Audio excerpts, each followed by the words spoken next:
नमस्कार दोस्तों, स्वागत है आपका स्टडी फॉर सक्सेस में। आज हम डिस्कस करने वाले हैं यहाँ पे हिस्ट्री के मोस्ट इंपॉर्टेंट क्वेश्चन जो प्रीवियस ईयर भी हैं और आपको मैक्सिमम क्वेश्चन ऐसे भी होंगे जो आपको पता नहीं होंगे और आप अपना कमेंट सेक्शन में बिल्कुल अपना स्कोर बताएंगे कि आप इन क्वेश्चनों में कितना आंसर कर रहे हैं।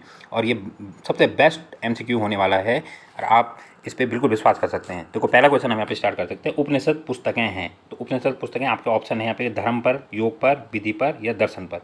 ठीक है, रिलीजन, योग मतलब आपके पास योग हो गया, विधि मतलब आपका लॉ हो गया, दर्शन मतलब हो गया फिलॉसफी। तो ठीक है, तो इसका जो राइट आंसर आपके पास है वो हो गया ऑप्शन नंबर डी, फिलॉसफी या दर्शन। तो उपनिषद क्या होते हैं आपके पास? दर्शन पे होती हैं। तो उपनिषद कितने हैं हमारे पास टोटल? तो हमारे पास 108 उपनिषद हैं। आपसे क्वेश्चन नहीं पूछा जाता कि टोटल उपनिषद कितने हैं, 108 हैं। दूसरा, उपनिषद आपसे ये भी पूछा जा सकता है कि उपनिषद होता क्या है।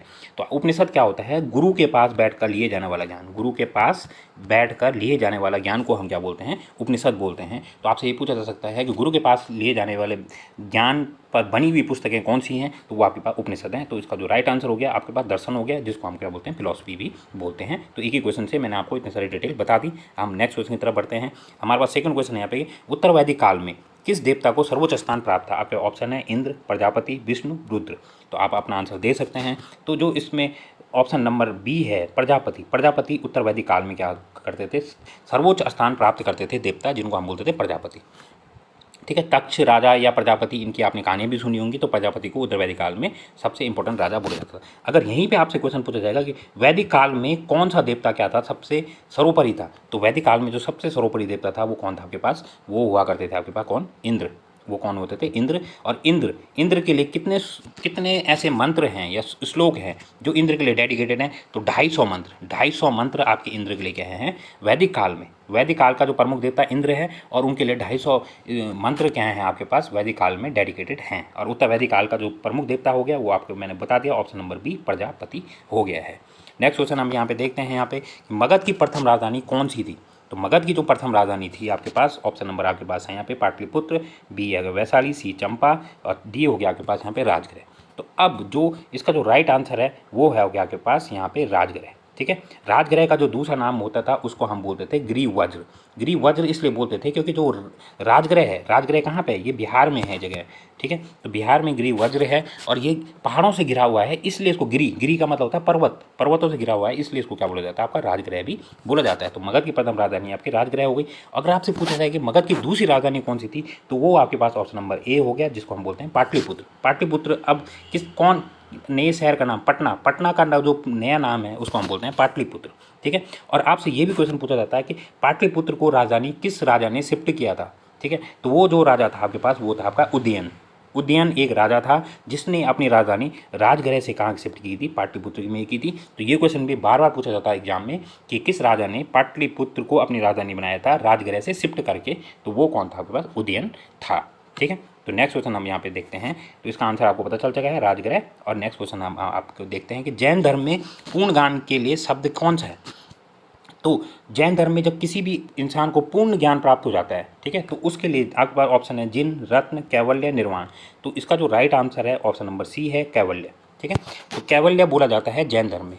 जैसे महावीर जैन हैं, उनको जब पूर्ण ज्ञान की प्राप्ति हो गई तो वो ये नहीं बोलते थे कि मेरे को पूर्ण ज्ञान की प्राप्ति हो गई, वो बोलते थे कि मेरे को कैवल्य की प्राप्ति हो चुकी है। यहाँ पे कै के ऊपर दो बिंदियाँ हैं, दो डंडे हैं, तो कै होना चाहता था, मैंने यहाँ पे गलत लिख दिया है इसको, तो कैवल्य बोला जाता है इसको। और अगर यहीं पे आपको दूसरा ऑप्शन देखें आपको, अगर हम यहाँ पे बोलेंगे निर्वाण, निर्वाण किससे संबंधित है? निर्वाण बोला जाता है आपका बौद्ध धर्म से संबंधित। तो बौद्ध धर्म में जब महात्मा बुद्ध जी को ज्ञान की प्राप्ति हुई थी गया में, बौद्ध गया एक जगह है, वहाँ पे जब उनको ज्ञान की प्राप्ति हुई थी, और वो भी किसके? वट वृक्ष के नीचे, पीपल के पेड़ के नीचे जब उनको ज्ञान की प्राप्ति हो गई थी, तो तब उनको किसकी प्राप्ति हो गई थी? निर्वाण की प्राप्ति हो गई थी। तो बौद्ध धर्म में आज जो भी बौद्ध भिक्षु आपको दिखते हैं तो वो सिर्फ निर्वाण प्राप्ति के लिए ही क्या है? भिक्षु बने हुए हैं।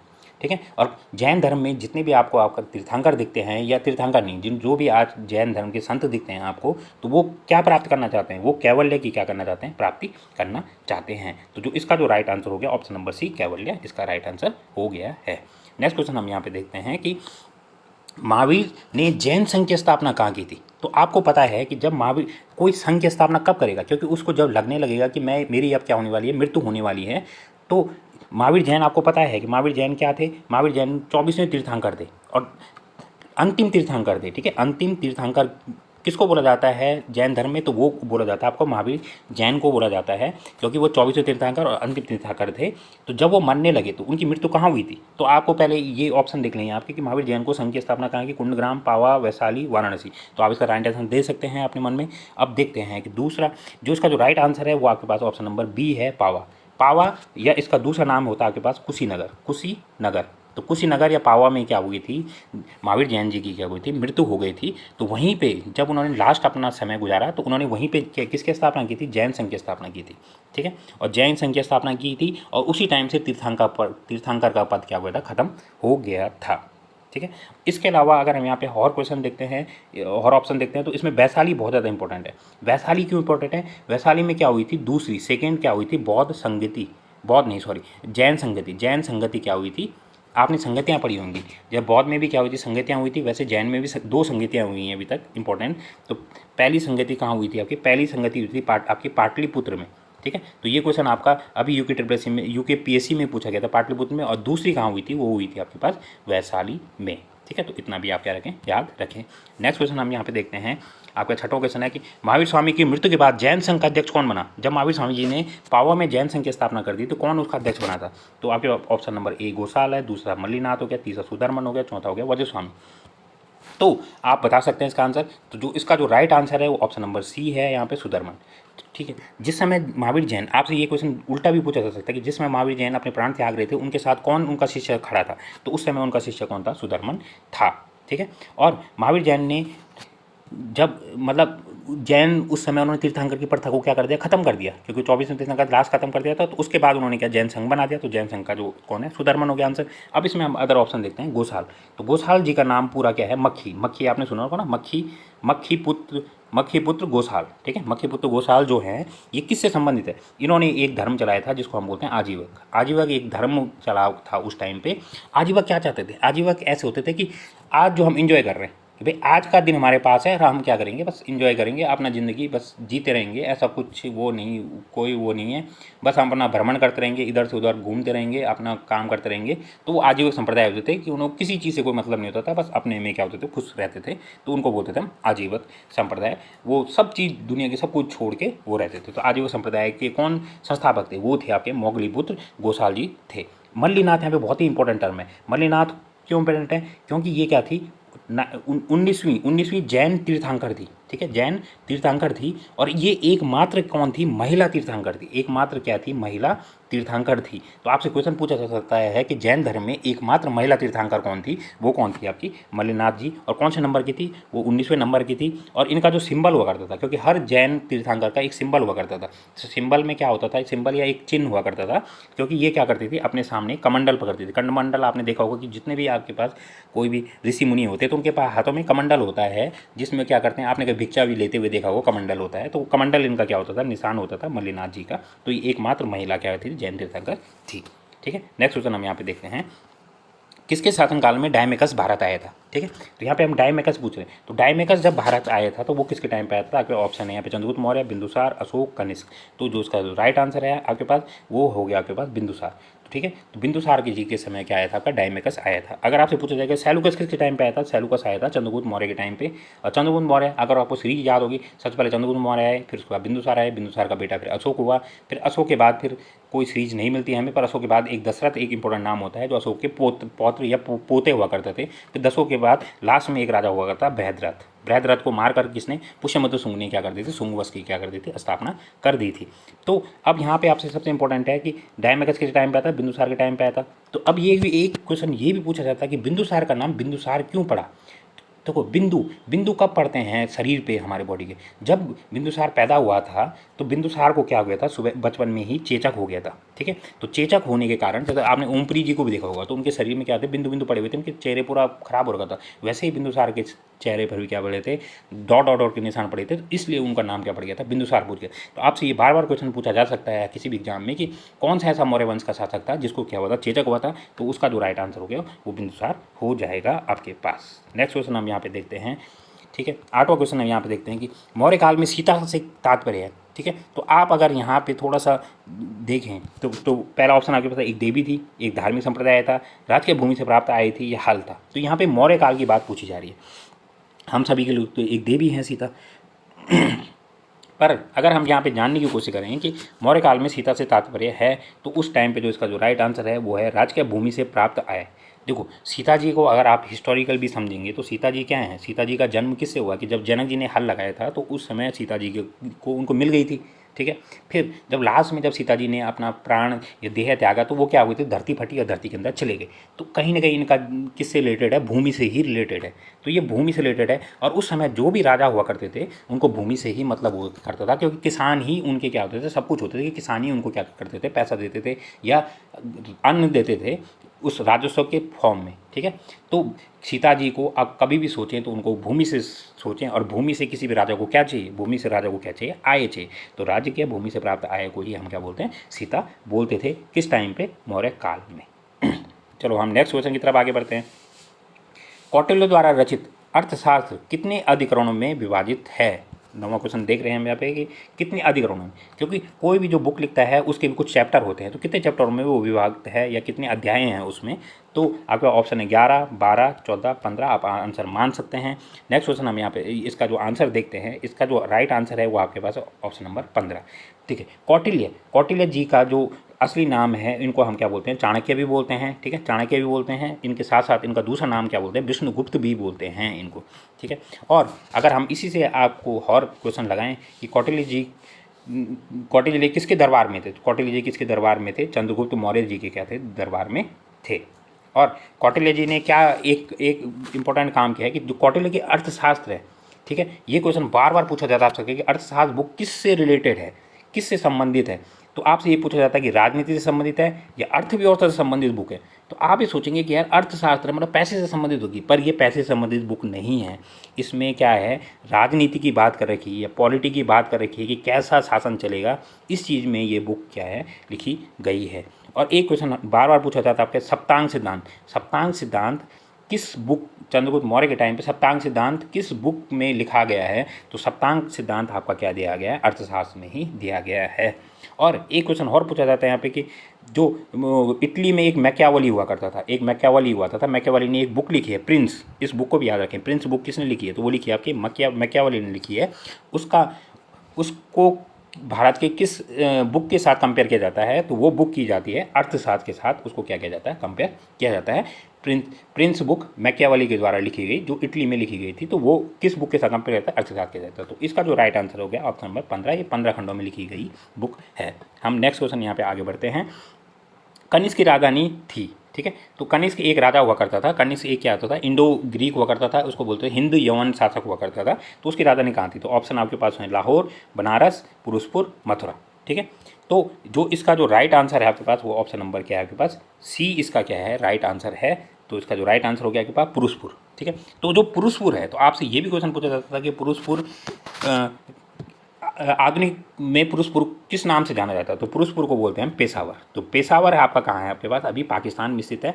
तो ये आपकी किसकी राजधानी हुआ करती थी, कनिष्क की राजधानी हुआ करती थी। क्योंकि आपको पता है कि कनिष्क मैक्सिमम का किस एरिया में करता था, भारत के जो कश्मीर वाला रीजन था, कश्मीर से लेकर चाइना से लेकर पूरा अफगानिस्तान से लेकर इस एरिया में क्या करता था, राज करता था। तो यहाँ पे कहीं पे क्या है आपके पास, ये कश्मीर हो गया, कश्मीर के बगल में यहाँ पे क्या है आपके पास, पेशावर है, यहाँ पे उसकी क्या हुई थी, राजधानी हुआ करती थी।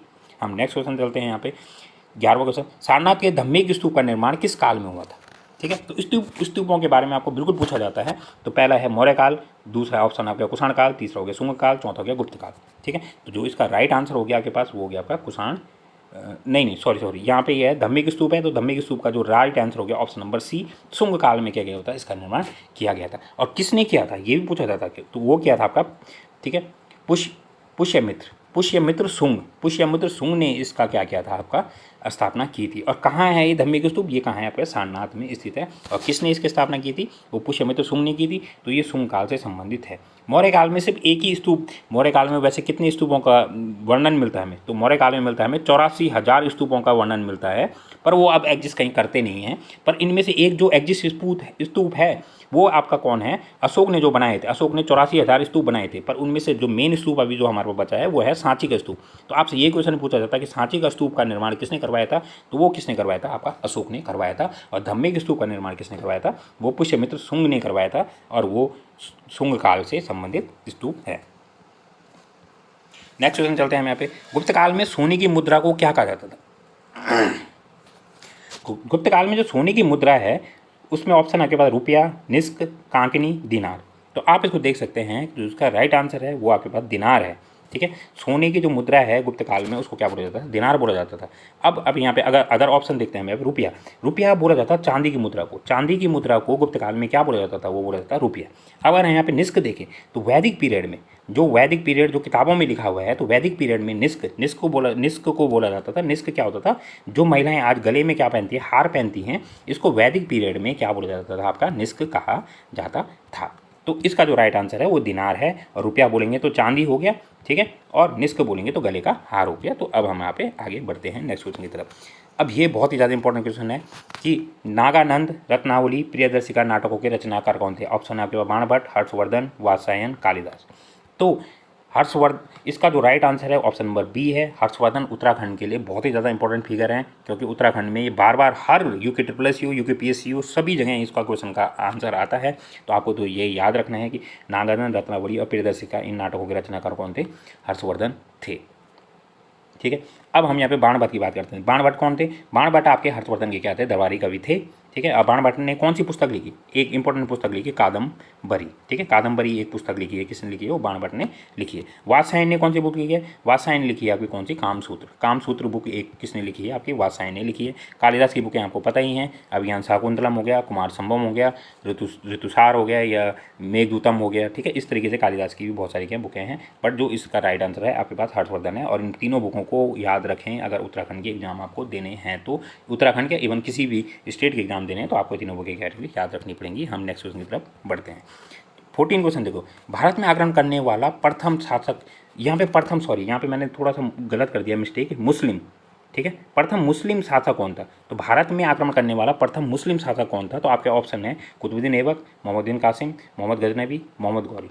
तो जो इसका जो राइट आंसर है आपके पास ऑप्शन नंबर बी हो गया आपके पास। यहाँ पे ऑप्शन नंबर बी में आपका जो इसका राइट आंसर है मोहम्मद बिन कासिम। तो मोहम्मद बिन कासिम ने भारत पे आक्रमण करने वाला पहला क्या था? मुस्लिम शासक था। और कब इसने आक्रमण किया था? ये क्वेश्चन आपसे बार बार पूछा था। 712 ईस्वी में इसने क्या किया था? भारत में आक्रमण किया था।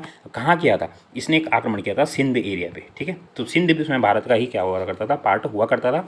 और उसमें सिंध में जो राजा था वो कौन था? दाहिर था। ठीक है, ये भी क्वेश्चन पूछा जाता कि सिंध का राजा कौन था? दाहिर था। और इसके बारे में हमें कहाँ से पता चलता है? तो एक बुक लिखी हुई है, चचनामा।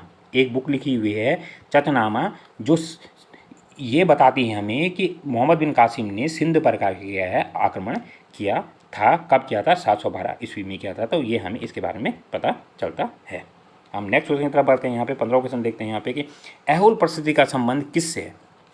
देखो, प्रशस्ति का मतलब पहले समझो। प्रशस्ति का मतलब ये होता था कि जब भी कोई राजा क्या होता था, युद्ध जीतता था, तो वो क्या करता था? किसी गुफा के अंदर या किसी मंदिर के अंदर क्या करता था? अपने क्या करता था? आज आप मंदिरों में घूमते होंगे तो आप देखते होंगे कि वहाँ पे क्या हो, किसी मंदिर की दीवार पे कुछ लिखा होगा। ठीक है, तो उसको प्रशस्ति बोलते हैं, कि अपनी प्रशंसा में लिखने वाली चीज़ें। ठीक है, तो वो किससे संबंधित है? तो ऐहोल परिस्थिति आपके ऑप्शन है पुलकेशिन फर्स्ट, पुलकेशिन सेकेंड, नागभट्ट, विक्रमादित्य। तो जो इसका जो राइट आंसर है आपके पास वो है आपके पास option number B, Pulakeshin second. क्यों लिखी इसने प्रशस्ति? क्योंकि उसमें उत्तर भारत का एक फेमस राजा हुआ करता था, हर्षवर्धन। हर्षवर्धन क्या था? एक फेमस राजा था। हर्षवर्धन ने जब साउथ की तरफ अपने क्या पैर पसारने की कोशिश की, तो इसने पुलकेशिन सेकेंड ने हर्षवर्धन को क्या कर दिया? नर्मदा नदी के किनारे पे क्या कर दिया था? हरा दिया था। ठीक है, नर्मदा नदी के किनारे पे हर्षवर्धन को क्या कर दिया? युद्ध में क्या कर दिया था? हरा दिया था। और इसने फिर ऐहोल कहाँ पे है? MP में एक जगह है, वहाँ पे एक मंदिर में क्या किया? इसने अपना एक अभिलेख लिखवाया और कि मैंने हर्षवर्धन को क्या कर दिया? हरा दिया है। ठीक है, तो ये बहुत ज़्यादा इंपॉर्टेंट क्वेश्चन है आपके पास कि हर्षवर्धन को किसने हराया था? वो हराया था पुलकेशिन सेकेंड ने। किस नदी के किनारे पर हराया था? नर्मदा नदी के किनारे पे। और ऐहोल प्रशस्ति किसके टाइम की है? तो वो है कि पुलकेशिन सेकेंड की। अब ये है कि जो प्रशस्ति लिखने वाला था उस आदमी का नाम क्या था? तो उस आदमी का नाम था रवि कीर्ति। ठीक है, अगर आप कभी याद रखें तो इसका नाम जरूर याद रखें कि रवि कीर्ति ने ये ऐहोल प्रशस्ति लिखी थी। क्योंकि एक जो भी लिखने वाला जो आदमी होता था, उसको प्रशस्ति लिखने वाला आदमी होता था, तो वो उस आदमी का नाम भी बहुत इंपॉर्टेंट होता है, क्योंकि वो लास्ट में अपना नाम लिखता है कि मैं रवि कीर्ति हूँ जो इस प्रशस्ति को लिख रहा हूँ। और ये सबसे इंपॉर्टेंट है कि रवि कीर्ति ने क्या किया? रवि कीर्ति ने उस ऐहोल प्रशस्ति में ये भी लिखा है कि मैं कालिदास के क्या हूँ? समान हूँ। इसने अपनी तुलना किससे की है? कि मैं कालिदास के समान हूँ। जैसे कालिदास महान कवि हुआ करता था, वैसे ही मैं भी क्या है? महान कवि हूँ।